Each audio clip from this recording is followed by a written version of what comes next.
Purwandi, SE, MC, Sekjen Relawan Gerakan Nasional Cinta Prabowo, menanggapi soal menjaga persatuan dan kesatuan pasca pemilu presiden, tantangan dan strategi.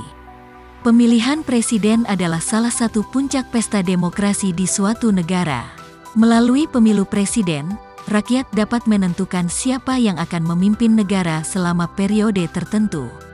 Seperti yang kita ketahui bersama, rakyat Indonesia pada tanggal 14 Februari tahun 2024 lalu telah melewati tahapan dalam pesta demokrasi, yaitu pemungutan pemilihan presiden dan legislatif secara langsung, umum, bebas, dan rahasia serta dengan harapan dilaksanakan secara jujur dan adil.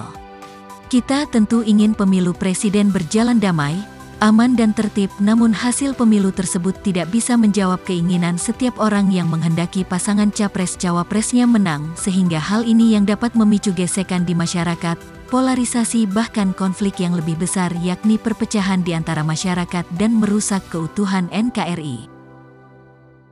Beberapa negara yang mengalami konflik dan perpecahan pasca pemilihan presiden, Kongo, Republik Demokratik Kongo pada pemilihan presiden 2018, terjadi ketegangan besar dan kekerasan di beberapa wilayah, yang menyebabkan banyak korban jiwa dan mengancam keamanan negara. Nigeria, negara ini telah menghadapi tantangan serius dalam mengamankan situasi pasca pemilihan umum pada tahun 2019. Kekerasan di wilayah-wilayah yang terpengaruh oleh kelompok militan dan konflik etnis, seringkali meresahkan proses pasca pemilu. Honduras, setelah pemilihan pada tahun 2017, negara ini mengalami protes massal dan kekhawatiran akan kecurangan pemilu yang berujung pada kekerasan dan ketegangan politik. Myanmar, pemilihan umum di Myanmar tahun 2020 yang kontroversial, telah menyebabkan kekerasan dan ketidakstabilan di beberapa wilayah negara ini. Konflik antara pemerintah dan kelompok etnis bersenjata serta krisis kemanusiaan telah mempersulit situasi pasca pemilu. Kenya, kekerasan politik dan ketegangan etnis meresahkan stabilitas negara dan menimbulkan kekhawatiran akan keamanan pasca pemilu presiden tahun 2017. Tentu kita tidak ingin hal tersebut terjadi di negara Indonesia yang kita cintai.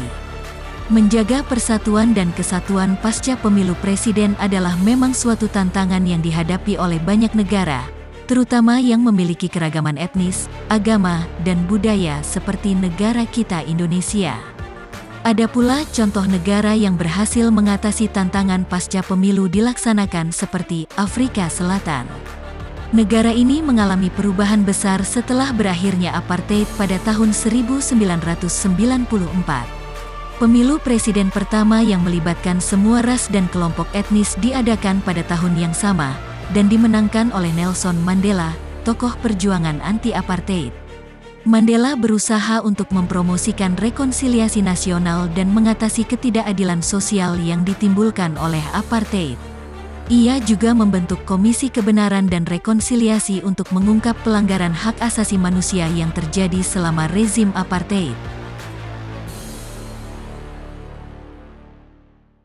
India, negara ini merupakan negara demokrasi terbesar di dunia, dengan lebih dari 1,3 miliar penduduk yang terdiri dari berbagai agama, bahasa, kasta, dan budaya.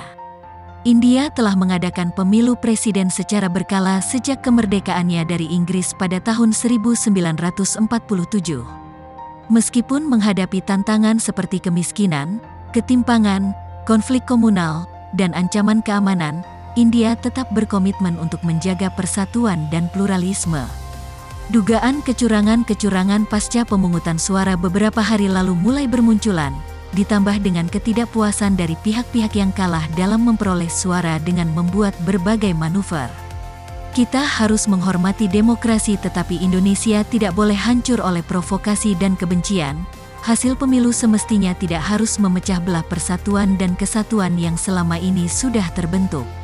Sesuai dengan himbauan Presiden Joko Widodo, masyarakat untuk tidak hanya berteriak-teriak soal dugaan kecurangan Pilpres, tetapi menyarankan untuk melaporkan bukti-bukti kecurangan ke Bawaslu dan MK.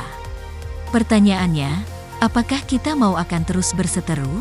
Apakah kita masih terus mempersoalkan pemilu? Mari kita introspeksi. Mari kita berpikir lebih objektif dan untuk kepentingan masyarakat yang lebih luas. Jika kita terus berseteru hanya mempersoalkan hal yang kita juga belum tahu, akan jadi sangat sia-sia. Bahwa perolehan suara harus dikawal, menjadi sebuah keharusan. Tapi jika proses pengawalan sudah dilakukan, dan hasilnya tidak sesuai yang diharapkan, tentu kita semua harus berlapang dada. Menjaga persatuan dan kesatuan pasca pemilu presiden merupakan tugas yang kompleks dan membutuhkan pendekatan holistik, sehingga diperlukan strategi-strategi sebagai berikut. 1. Pemerintah harus berkomunikasi secara terbuka, jujur, dan inklusif dengan semua pihak, termasuk oposisi dan kelompok minoritas. Mengadakan pertemuan reguler, konferensi pers, dan menggunakan platform media sosial dapat membantu menyampaikan pesan yang konsisten dan meredakan kekhawatiran. 2. Rekonsiliasi nasional. Upaya rekonsiliasi nasional perlu melibatkan partisipasi aktif dari seluruh kelompok masyarakat. Dialog antar kelompok, forum rekonsiliasi, dan proyek-proyek kolaboratif dapat membantu memperkuat ikatan sosial dan mengurangi polarisasi. 3. Kebijakan inklusif. Pemerintah perlu mengimplementasikan kebijakan-kebijakan yang memastikan keadilan sosial dan politik. Hal ini termasuk memberdayakan kelompok-kelompok minoritas, memastikan hak-hak dasar semua warga diakui, dan mengatasi ketidaksetaraan yang mungkin muncul pasca pemilu. 4.